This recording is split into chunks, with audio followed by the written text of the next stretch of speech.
Shabbat shalom, everyone, and thank you once again for joining us to do this lesson on Shabbat, the salvation, understanding who salvation is for. And this is part 2, and of course it's sponsored by the House of Shiloh Ministries, presented by Brother Andrew Bradley. Thank you once again for joining us on the Shabbat. It's a wonderful time experiencing everyone here virtually. Before we go on, I want to make some clarifying statements in part one. We talked briefly about the New Testament when we first started talking of that in that section, and we spoke on how when it was created. I want to make sure that people understand what is meant by that. First, the New Testament was bounded and put into a book, not created or written by anybody else. It was actually bound and created and put into a book form about 400 years, or around 400 CE in the Common Era. But the letters that make up the New Testament, which were written by Peter, Paul, Matthew, Mark, Luke, John, James, and so on, were created by those authors, and they were created around 30 to 70 CE. So way before the actual creation of the binding of the book, putting them in a book format and creating the book. So the point of that being brought up is that those individuals like Peter and Paul didn't have a bound book teaching a bound book called the New Testament to teach from. So that means by automatic understanding is that the teachings came from the Old. All right. Mm-hmm. The next piece I want to point out is that we were talking about the curses and how in Deuteronomy 28:68 it says that you will go back to Egypt in ships and you'll be sold in slavery, that no one will buy you. And that buy word really means redeem. No one will save you. And the statement I made is that not even Yah, I believe I said something like not even Yah will save you. The point I was trying to make is that he was not going to prevent you from going into that curse or to experience that curse. He was not going to save you from that. Mm. Now, he is redeeming his people from the curses, and he is redeeming them from their spiritual condition, and he is going to restore the physical kingdom. According to that lesson, what we talked about, Thy Kingdom Come, that's another lesson that we have on our site if you haven't had a chance to look at it. But I wanted to make that clear. That was what I was trying to understand, trying to convey or get everyone to understand. Okay? Mm-hmm. Everybody got me on this? That's online with me? Sure, yes. Mm-hmm. All right. Well, thank you again for joining us in part 2. Understanding who salvation is for. We're going to get right into defining the audience of the New Testament, or what they call the New Covenant. We'll go ahead and move to the first slide for part 2. And we're going to start talking about what helps us understand the audience. We already know who has the Torah and who suffered the price of the disobedience. And it was only the Hebrews, and who suffers the judgments of Yah for the disobedience to Torah, and that's only the 12 tribes. We know that. Now, many years later, the Messiah shows up, and he makes it clear. Well, Matthew, the author of this book, makes it clear on why he came. So, Minister White, would you mind being my first reader, please? Sure. You can read it all for me. Okay, Matthew chapter 1, verse 21. And she shall bring forth a son, and you shall call his name Yahusha, for he shall save his people from their sins. Matthew 10, 5-7. These 12 Yahusha sent forth and commanded them, saying, Go not into the way of the Gentiles, and into any city of the Samaritans enter ye not, but go rather to the lost sheep of the house of Yashrael. And as ye go, preach, saying, The kingdom of heaven is at hand. Matthew 15, 21-27. Then Yahusha went thence, and departed unto the coast of Sur, and Sidon. And behold, a woman of Canaan came out of the same coasts, and cried unto him, saying, Have mercy on me, O Adonai, son of David. My daughter is grievously vexed with the devil. But he answered her not a word. And his Talmudim came and besought him, saying, Send her away, for she cries after us. But he answered and said, I am not sent but unto the lost sheep of the house of Yasharel. Then came she and worshipped him, saying, Adonai, help me. But he answered and said, It is not meet to take the children's bread and to cast it to dogs. And she said, Truth, Adonai? Yet the dogs eat of the crumbs which fall from their Adonim's table.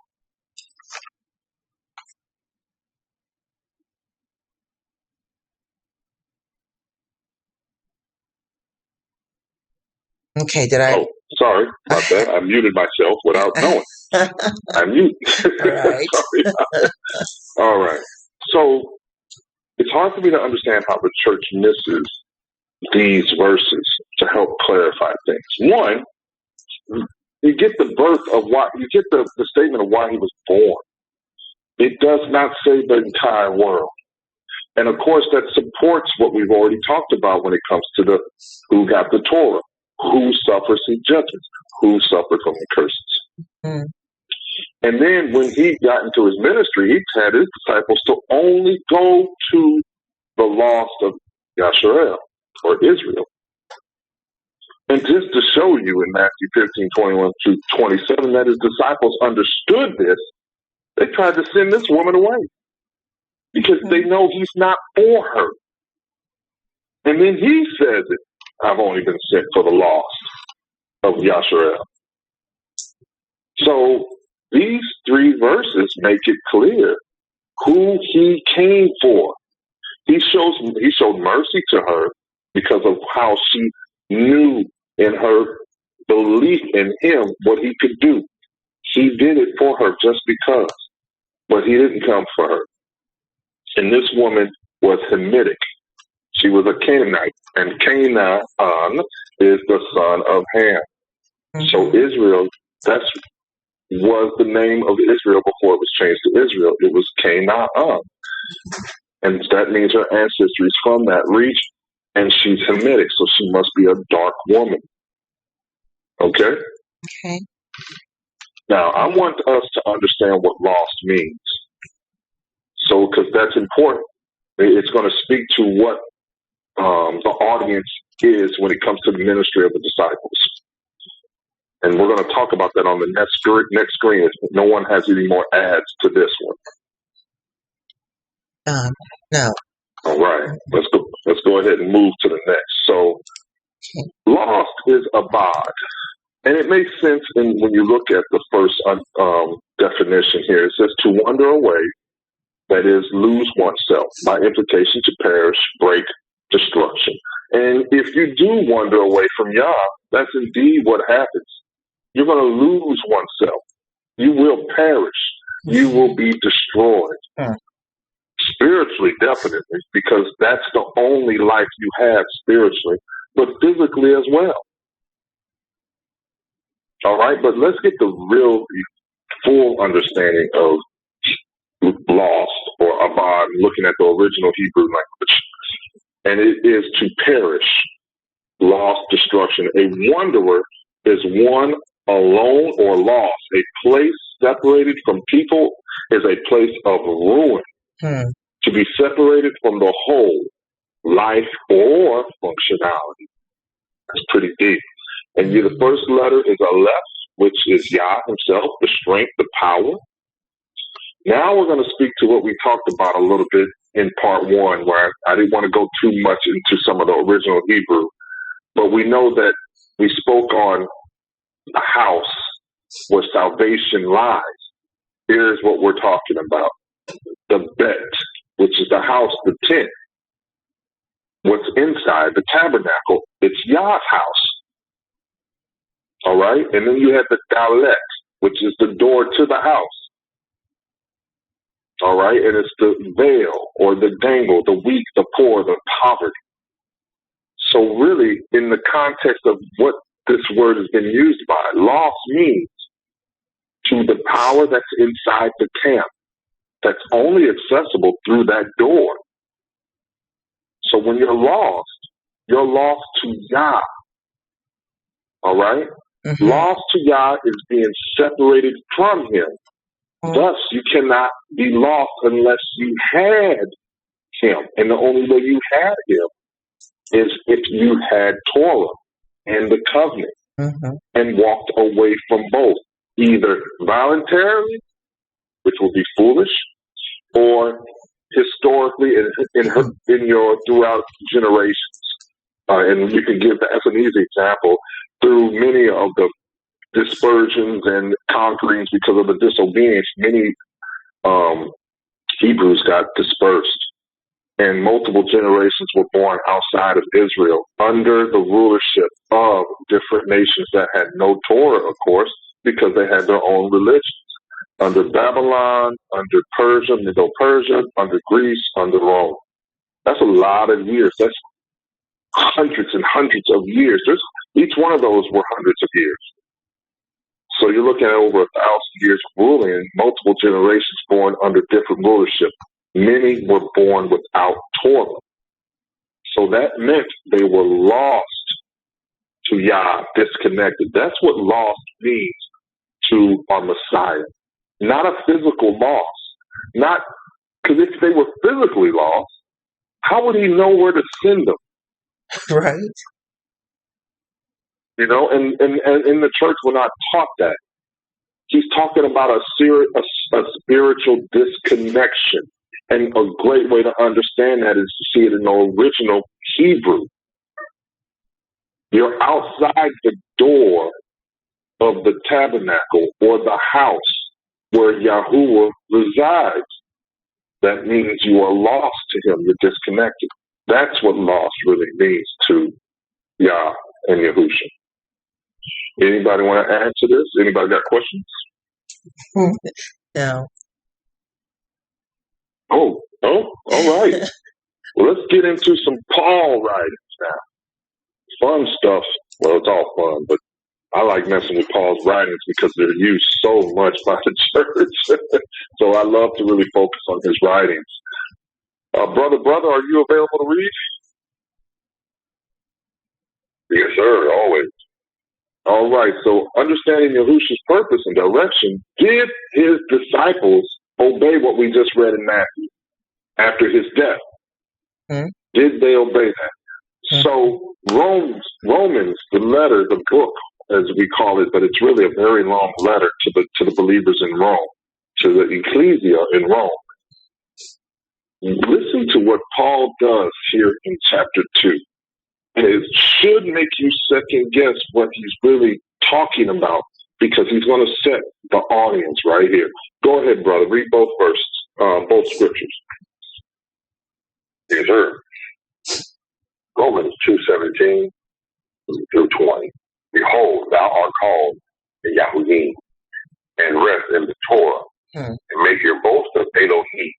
And now I know his will, and approve the things that are more excellent, being instructed out of the Torah, and are confident that you yourself are a guide of the blind and a light of them which are in darkness, an instructor of the foolish, a teacher of babes, which have the form of knowledge and of the truth and the Torah.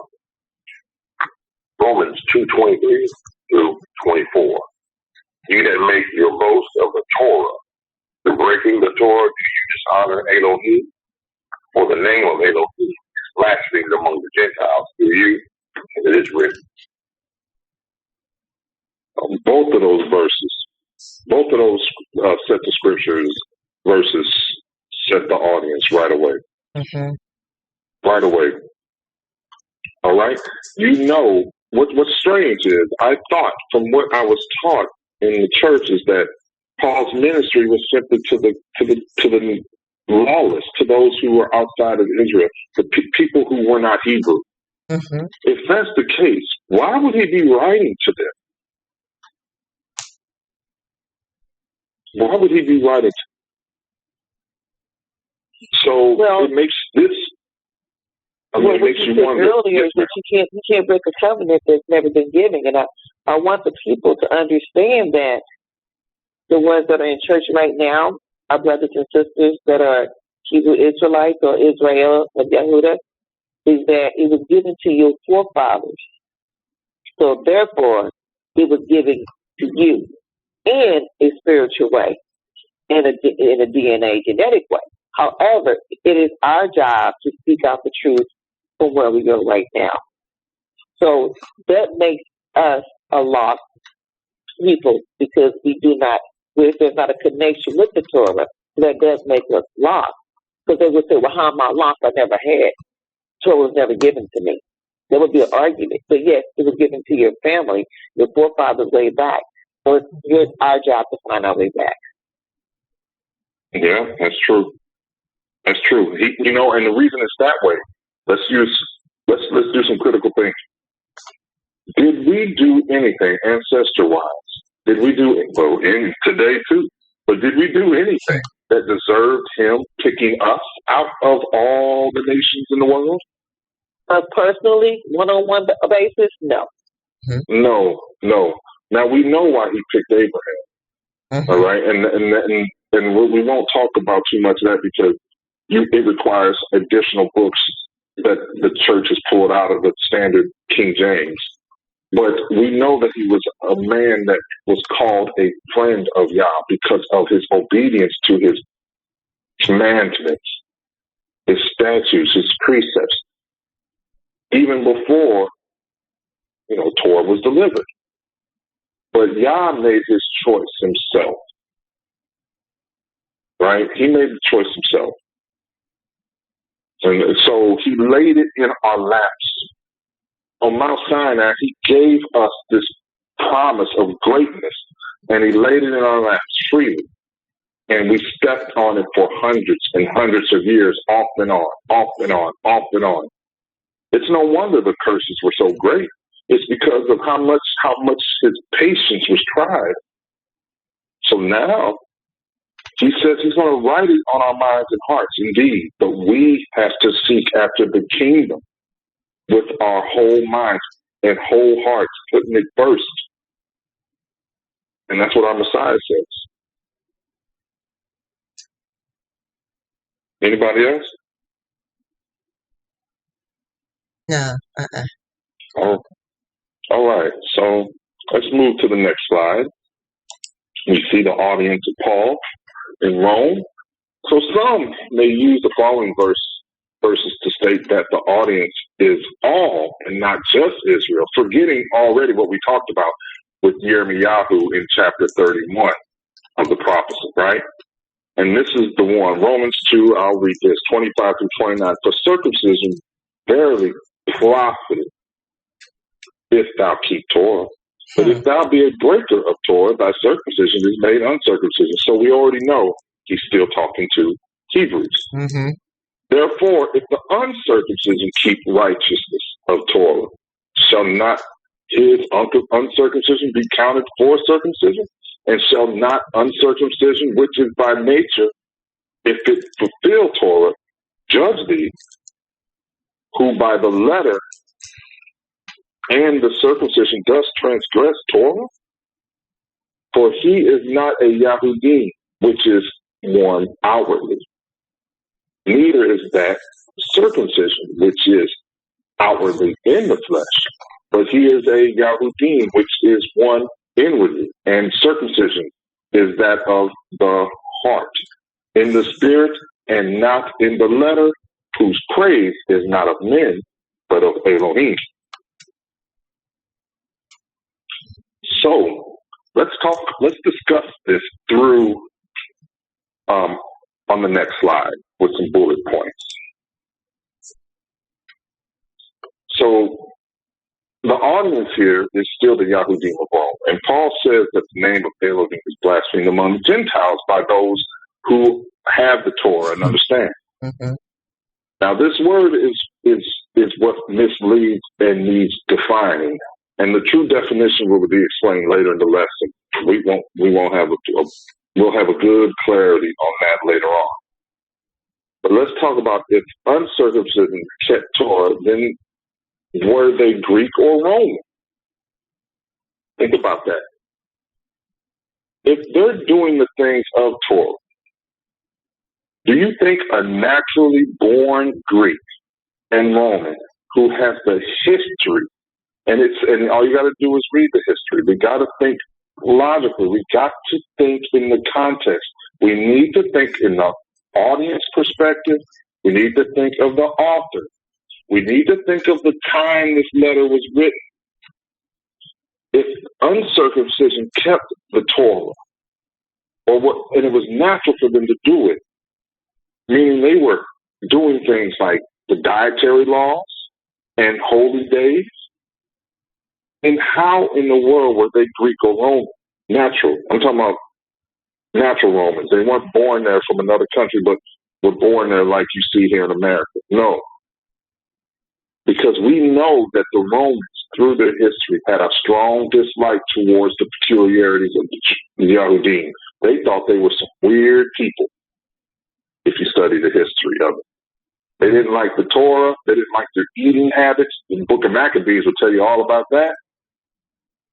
So when you see a Greek or a Roman or a Gentile, which since they're in Rome and they're talking about the Gentile, they're referencing a supposedly natural-born Greek person, which would be a white European-looking person. Okay? Mm-hmm. So history is important here because non-Hebrew Romans hated the Hebrew and Torah. Now, and I'll use this verse in Acts 18:2 to prove that. And if you want to look into more context, you can read above in Acts 18:1 and so on. But I'll start from what we have here.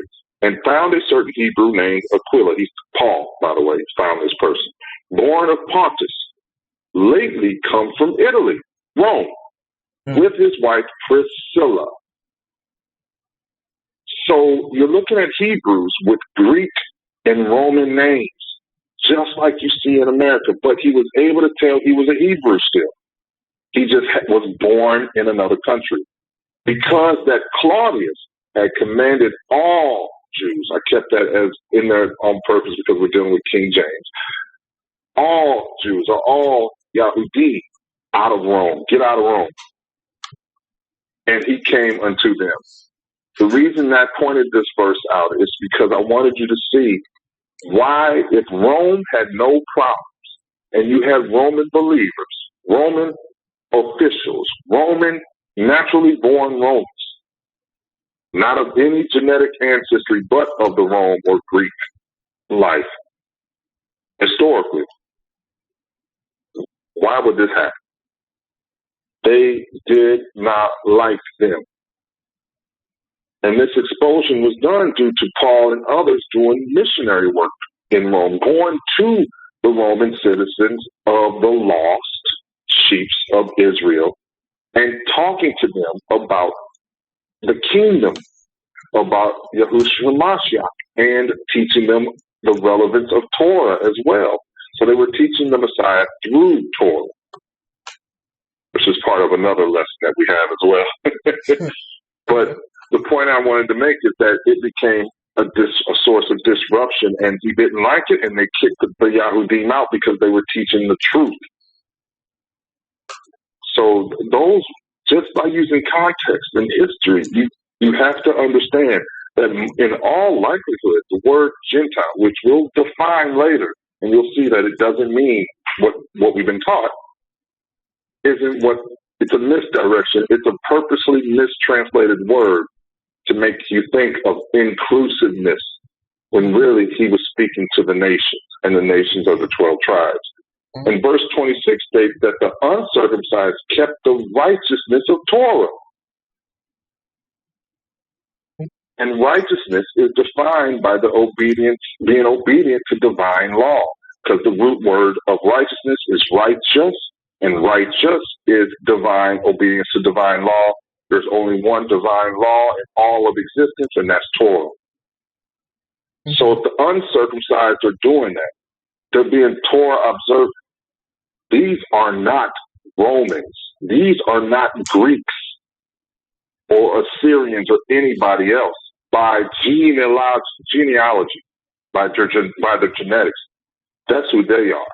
That's who they are. I mean, that's who they not are. I'm sorry. They are Hebraic. They are Hebrews born in another country, just like I am, for example. And we'll point those examples out a little later. This thought will be further clarified later in the lesson, but just to understand, the audience was Hebrews from Yahuda, born in Rome, uncircumcised because they were born outside of Torah. The Romans, the Greeks, the world did not practice circumcision. That was a sign, a peculiar sign among the Hebrews. It was not practiced by anybody else. All right? Who wants to add to this? That was a lot. I said a lot. I want to make one small comment. When if you go back in history, in biblical history, let me clarify that, in biblical history, in the book of Exodus, when it talks about Moses was put into the ark, right, and floated down the Nile, and it was he was picked up, right, by the Egyptian woman, and she knew immediately by looking at this infant who was what, 3 months old, approximately. She says, "This is one of the Hebrew children." How did she know? It was a circumcision. It's not because he looked like he was a Hebrew person, because their skin colors were comparable, right? Textures of hair comparable. So there was one defining piece that Moses had that set him apart from all of the other Egyptian children, and that was the circumcision. So I just wanted to solidify what it was you were saying, that circumcision was peculiar to the Hebrew people, and that is true. It was, and that's a great point, because Abraham, it started with Abraham's seed. Am I correct?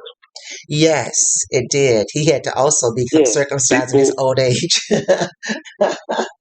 Yep, he had to do it to himself at an old age. Yes. The point I'm making out with that is that people think circumcision came with the delivering of Torah on Mount Sinai, and that's not the case. It was already given to Abraham. Anybody else? It's easier for them. Yeah, that's easier for them to relate to, because you must realize, although they were in Greek, they still had their tribunal languages available, which means that Paul could have been speaking in Hebrew or in Greek, and also they were able to respond to him because they know they had been circumcised. So even if they had strayed away from Torah, some of their parents had kept that, and some of them were circumcised, but yet they were not walking in the truth. So I think that's a good point to bring out. Mm-hmm. That's true, because right now Africa has the highest circumcision count in the world. Mm-hmm. By far. You can more than America, more than Israel itself, with the Jewish people, more than all of them. It's in Africa. That should tell you something. Mm-hmm. All right, anybody else? No, that's it. All right. Let's move to the next slide here. We'll have Sister Lily, you mind reading these two verses, and then I'll speak on them. Romans 7:1. Know ye not, brethren, for I speak to them that know the Torah, how that the law was dominion over a man as long as he lives? Romans 9:8-10. That is, they which are the children of the flesh, these are not the children of Elohim, but the children of the promise are counted for the seed. For this is the word of promise. At this time will I come, and Sarah shall have a son.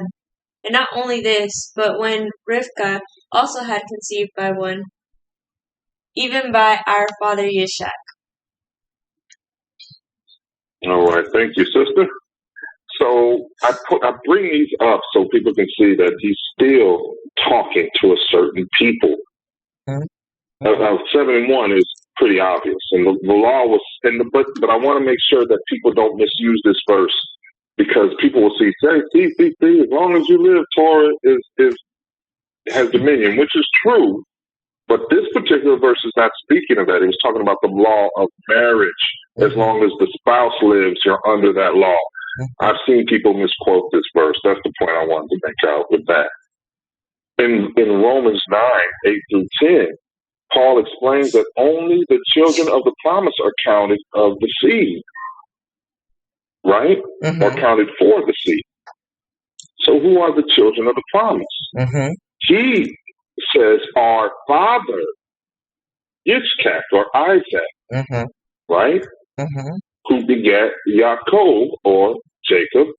Thus, the 12 tribes are the children of Elohim and of the promise. Correct. If they are obedient, of course, not of the flesh, because that's what the point is. If they are obedient, because again, we are in a spiritual kingdom first, then a physical kingdom.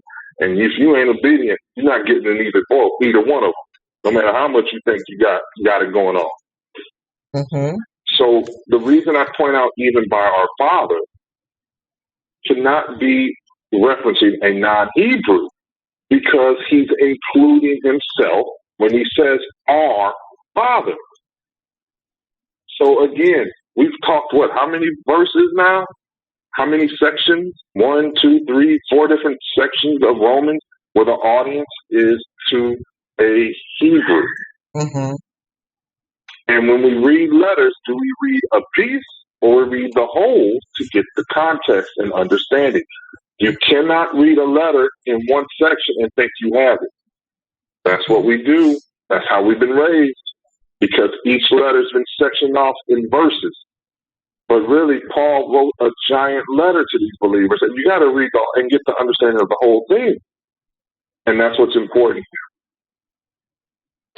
Anybody want to add? Everybody's following so far? Yes, there is one point that I wanted to make, and I think it can be found in John, the book of John, chapter 8, and that is verse 39. And this is going to support what you're saying. It says, Abraham is our father.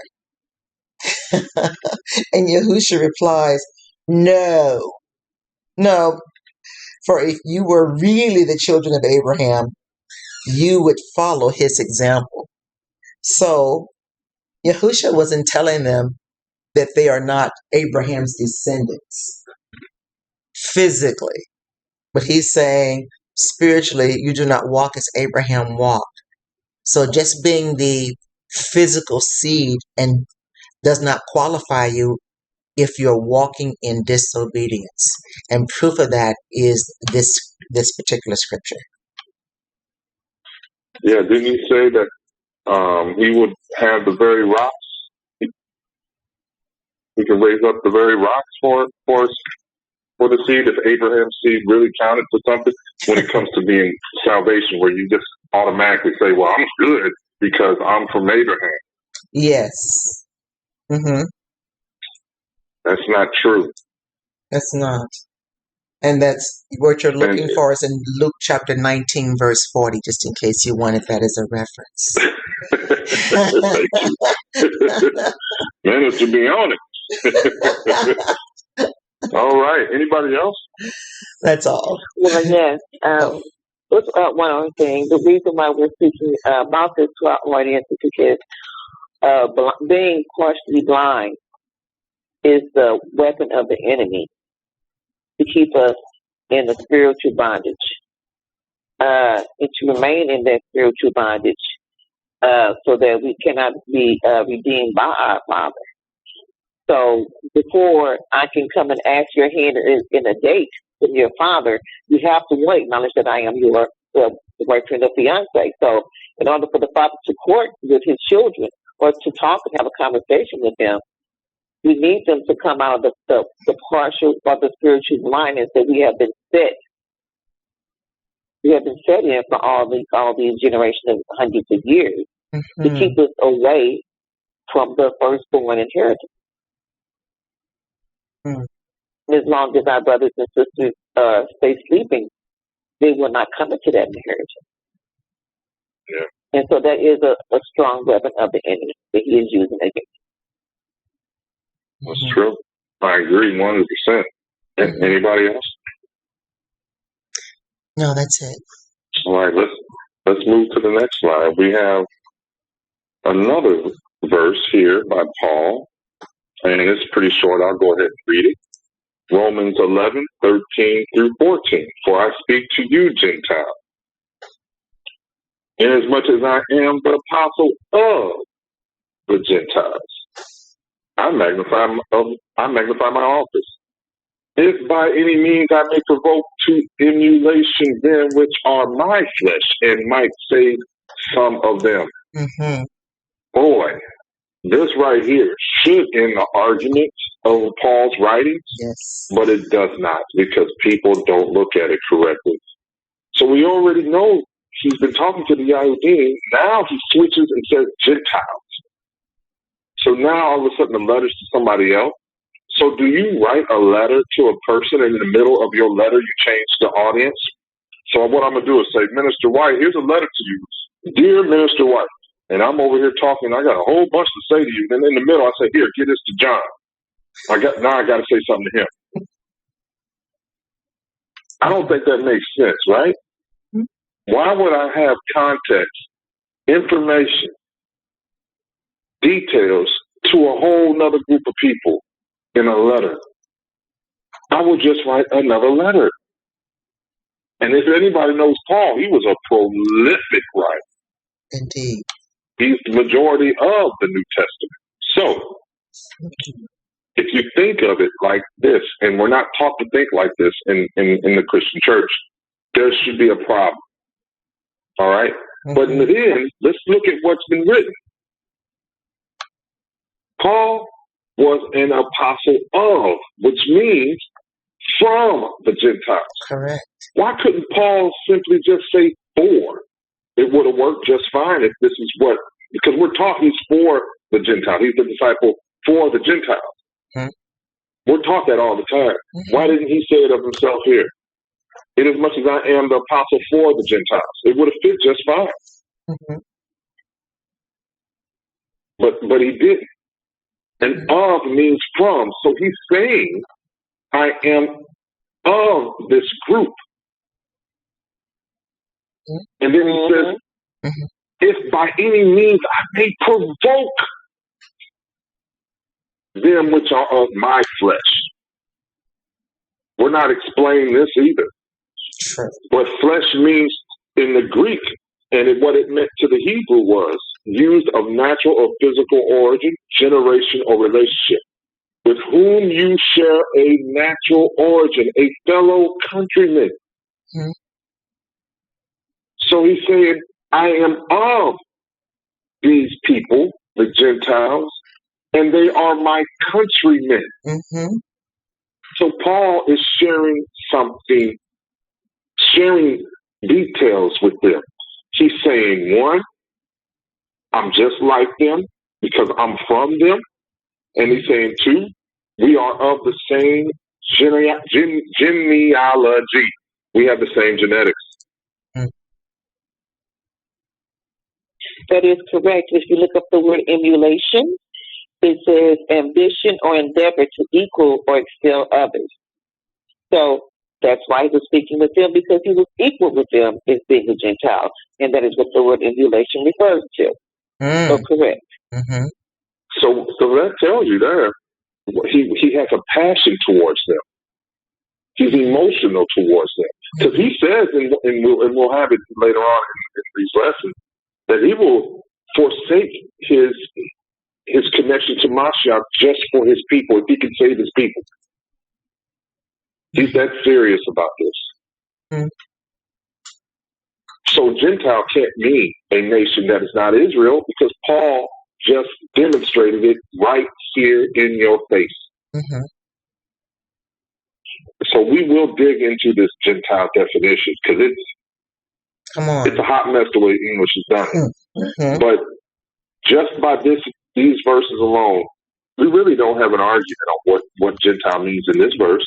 It can't mean other nations when he's talking of his own nation, its own countrymen of natural shared origin. All right? Anybody else want to add anything?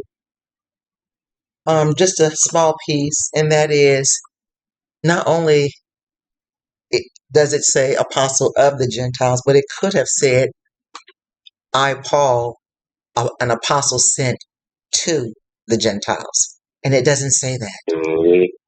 right? It doesn't say that he was sent to the Gentiles. It says And that's what they teach. That's a good point. Mm-hmm. Mm-hmm. That's what they teach. Mm-hmm. So if there's nothing else, we'll keep this going because I want people to understand. And it's just not Paul's writings as well. We're just in Paul because Paul had a lot to say in the scriptures, right? Mm-hmm. So, Sister Billy, I want you to read the next slide, please, and read Acts 9 and 13 through 16 for me only, please. Okay. Acts 9, 13, 16. Then Ananias answered, Adonai, I have heard by many of this man how much evil he hath done to thy saints at Jerusalem. And here he hath authority from the chief priests to bind all that call on thy name. But Adonai said unto him, Go thy way, for he is a chosen vessel unto me, to bear my name before the Gentiles and kings and the children of Israel. For I will shew him how great things he must suffer for my name's sake. Thank you. Now, first of all, anybody that knows Scripture already knows this is a contradiction that's just ridiculous. If Paul was sent to the Gentiles, how is he sent to both? That's one problem we have here. And then you have Yahushua saying this, and he just contradicted his own words that was spoken of him in Matthew and by him in Matthew 10 and Matthew 15. Why would he contradict himself? Is that the type of Elohim we serve? A contradictive Elohim? His son does that as no. We know that's not the case. Mm. We know that that's not the case. So it's said that Paul's ministry was just to the Gentiles, but right here it sounds like Yahushua says it's for the Gentiles and the children of Israel. No. So Gentile is used for the Greek word that means nations. That's what this is right here. As we continue, we will define Gentile more and more by what was written, and it will clarify. It will clearly define who the word references. And as you can see, Gentiles, kings, and Israel makes no sense here. It doesn't make sense just by using your understanding. I haven't even gone into the Greek word yet or the Hebrew understanding of it yet. Just know what has already been said. It doesn't make sense, especially if the church is teaching that he is the minister sent to, as Minister White said. He was sent to the Gentiles. That doesn't make sense. Now that is correct because Acts is only repeating what was already taught in what they call the Old Testament. So the word Gentile was not even used in the Old Testament. Mm-hmm. So how therefore can they bear a vessel unto Yah when they did not exist? The only reason you'll see it in the Old Testament is because the English translations put it in there, but it's not in there at all. It's the only word that's really in there is nations. And only way you can understand what nation it's referring to is through context in the Old Testament. So here, it's a purpose misdirection, and I can't wait for us to get to it because I speak to the etymology of Gentiles, the origin of it, so you can understand even its origin doesn't mean what we've been taught. So there's a lot to come on that word Gentile, but let our understanding of what we're seeing build to the point where you cannot help but say, we have not been told the truth. And as a weapon, they have used this with the interpretation of the word as a weapon against us as a controlling factor. Because what happens if the church wakes up and 80% of your members are from the house of Yehuda and Israel, and the other 20% is not? So it's used as a weapon to control the mindset of those that are in the church, that are of our family. Yep. Yep. Any more add-ons here? No. Questions? Nothing so far. All right. Yes. Minister Ronnie, please read the next slide for me. I'll have you read both scriptures for me only, and we'll talk on it afterwards. Yes, sir. Galatians 3:14, that the blessing of Abraham might come on the Gentiles through Yahusha HaMashiach, that he might receive the promise of the Spirit through faith. If Gentiles meant other nations, then they would then... No, just read the scripture. Just read the scriptures. Yeah. That's okay, all right. Galatians 3:19. Why then serve the Torah? It was added because of the transgression till the seed should come, to whom the promise was made. And it was ordained by angels in the hand of a mediator. All right, just to briefly state, verse 19 contradicts 14 all by itself. But if you go by what we already read in Romans, the letter that Paul wrote in Romans, this is contradictive in verse 14. Because we know, and what Matthew says, that's why I have Matthew in here so we can understand, that the blessing of Abraham might come on the Gentiles through Yahushua Mashiach is not true. If Gentiles meant other nations, those outside of Israel, then why would Paul include himself? Because, see, that's what "we" means here. That little omission by the English translators. All right? So that the blessing of Abraham might come on the Gentiles through Yahushua Mashiach, that we. Oh, so now a Hebrew Torah scholar, that's how smart Paul was, is now including himself again in the Gentile population. How is he out of the other nations if he's Hebrew? Again, I told you we're going to build on this. You're going to constantly see me add so much evidence on the scales that it's going to tip you to the idea that Gentile is not a right translation or been defined correctly. Let me better state it.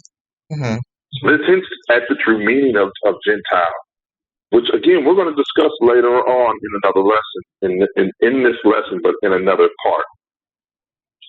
So let's look at 19. So we know that transgressions means a violating or a disregarding of the Mosaic law or Torah. And really, this is one of those unwillful acts typically. I'm not going to say always, but typically an act against Torah, which differs from iniquity, which is a purposeful disobedience to Torah, the worst kind of sin. But so he's saying that Torah was added because of these transgressions, this disobedience, till the seed should come to whom the promise was made. So we need to discuss more about this, but I want to make sure what we have so far, no one has a question, because on the next slide, we're going to discuss, well, who is the seed he's talking about and of the promise. So anybody else have anything they want to add? I just have a quick question. I want to make sure I'm not stepping into what you're about to flow, into. Are you going to be talking or referring to the book of John by any chance coming up in your scriptures?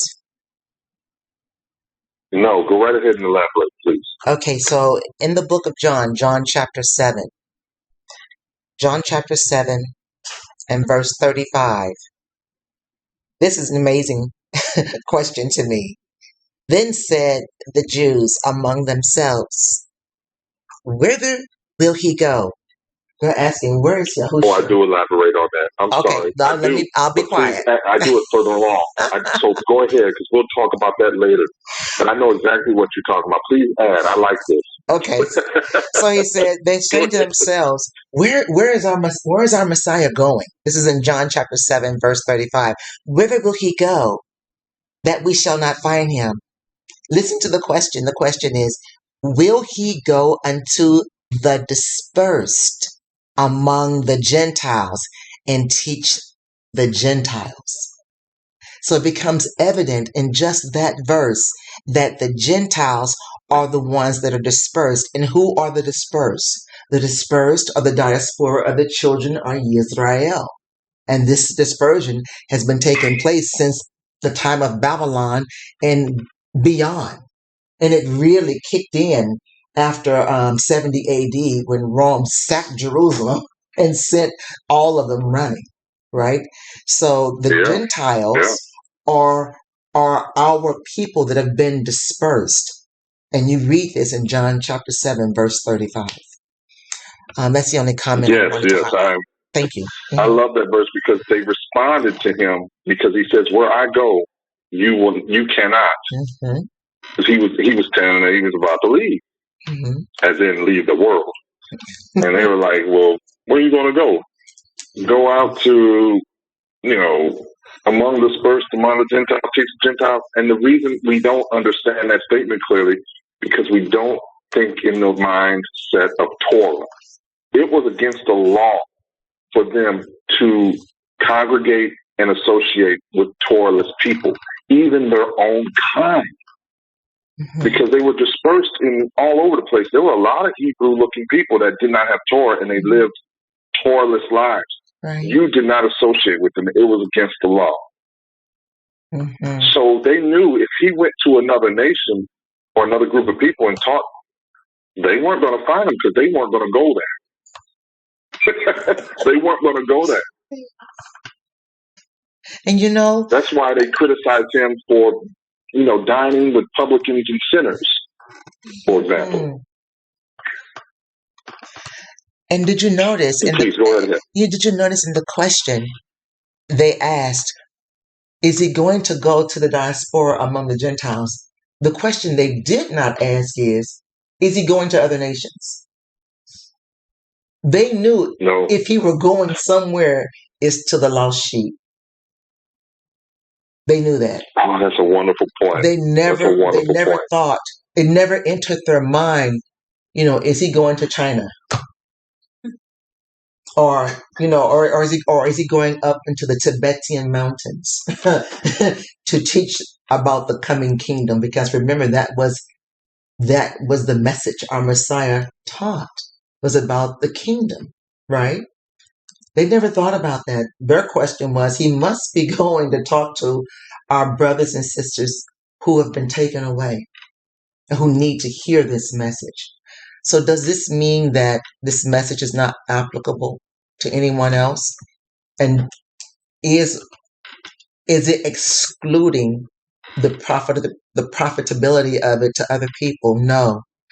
What we're highlighting simply is this: our Messiah came to redeem and to save his people for a primary reason, and that is so that we can be a light and to teach the rest of the world the truths of the kingdom the way they are supposed to be and meant to be taught from the very beginning.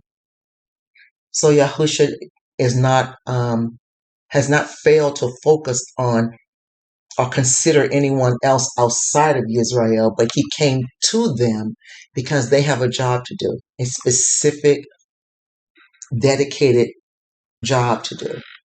And he came to ensure that job can be completed. And this is what we're talking about.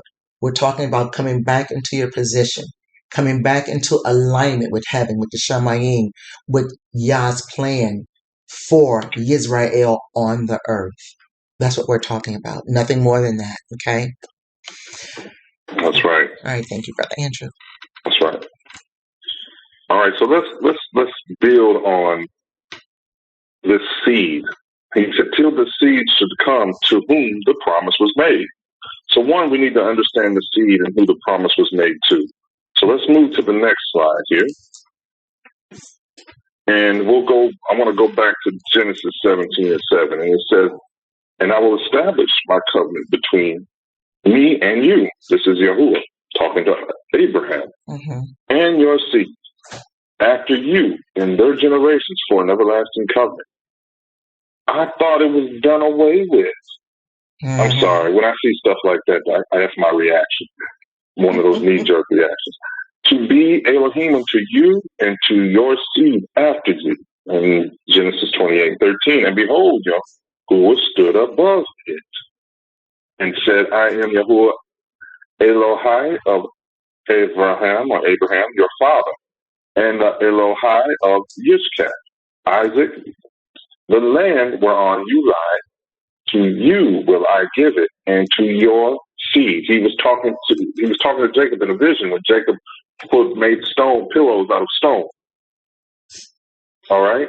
So that's the first part. So we know the seed is associated with Jacob's and the 12 sons he had. So we know the seed is coming through them. All right? So instinctively, you should say the promise is associated with them. And, all right? So let's move to the next slide and wrap up part 2 with this last slide. To further go into understanding who the promise is, Galatians 3:16. So we're still in Galatians. Now to Abraham and his seed were the promises made. He saith not though, all right? He didn't say.